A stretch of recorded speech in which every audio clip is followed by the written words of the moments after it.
With Halloween candy and holiday feasts coming up, we can all use some reminders on how to keep our teeth healthy. Today we're pleased to have Dr. Tyler Bond, a dentist from Lake Harbor Dentistry and representative of the Idaho State Dental Association, on with us. Dr. Bond, of course, is here to speak with us about the importance of flossing your teeth and some helpful tips in case you don't floss maybe as often as you should. Dr. Bond, thanks so much for being here this morning.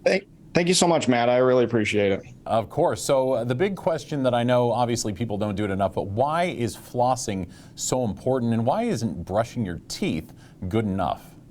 That's a good question. So brushing your teeth correctly and consistently helps remove most dental plaque, but brushing alone can't remove plaque in places that a toothbrush can't reach, like in between the teeth and under your gums.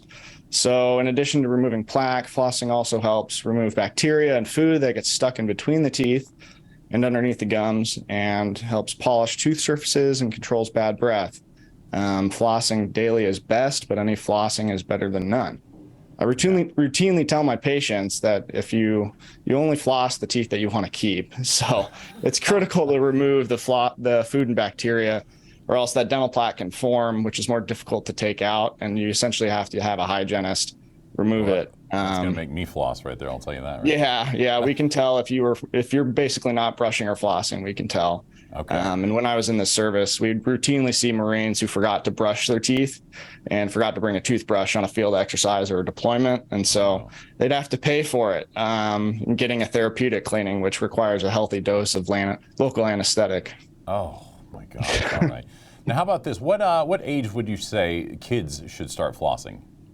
Flossing should start typically when you have two teeth that begin to touch. Most kids have gaps in between their teeth, but in the back and their baby molars is when they first start to touch. So around 2 or 3. Oh, okay. I've got a 2-year-old noted. It's hard enough to get her to brush her teeth, so good flossing in there. All right, now you had mentioned flossing every day. What tips do you have for parents to help make sure they can encourage their kids to do that? Well, the first thing you can do is try and make it fun for them. You can play some music in the background. You can do a reward system with stickers. Kids seem to do a really good job with stickers. I always recommend you can use floss picks. Kids are easier to use with that. I also use the little floss holders. So something like this seems to do a pretty good job. You let them do it. I like the show, do, tell method, where essentially you show the kid how you're flossing, and then they do it, and then you kind of do it for them at the same time after that. And so just kind of building those proper hygiene habits when you're young. Okay, good tip there. Now, obviously, people are going to have reasons for not flossing. What are some of those reasons that you hear, and why is that wrong? Well, not flossing regularly can cause an increased risk of red, bleeding, or inflamed gums, decay, or cavities. These conditions can lead to tooth pain, gum recession, and even bone loss or tooth loss, both of which are really difficult to recover from without significant expense. Okay, gotcha. And I think last question I have for you, or one of them, Waterpiks. A lot of people use Waterpiks and say this is just as good. Would you say that's just as good as regular flossing? It's not just as good. It's a really good alternative. I really like giving Waterpiks and recommending Waterpiks for people that have a food trap, or if they're older age, geriatric patients that don't have the best dexterity.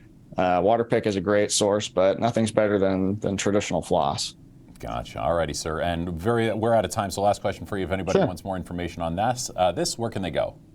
We always recommend that you talk to your local dentist about any dental-related questions, but you can also visit the Idaho State Dental Association website at theisda.org.